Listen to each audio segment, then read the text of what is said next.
We need to stop dividing people into this left wing and right wing game and into no wing. That is knowing to say no. That is the real way we create freedom on this earth and really stand on our own principles, is simply saying, I will not obey.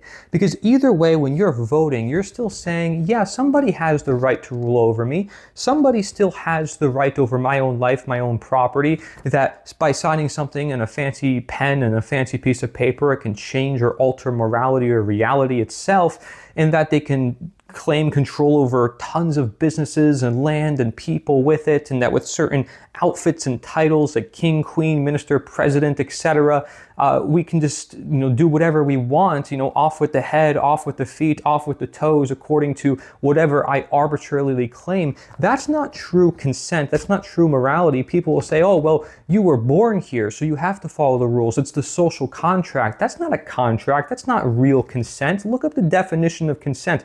Tell someone who's in an abusive relationship, tell them that that's consent, is because I say so, because you were here. No. We have to respect individuals for who they are and understand that we also are interconnected. We have to see the yin and the yang and realize that there's differences in opinion and that nobody's ever going to agree all on the same stuff. So we let each other make our own, movie taste and food taste. Why aren't we allowing ourselves to make our own life decisions when it comes to what else we want to do with our own money?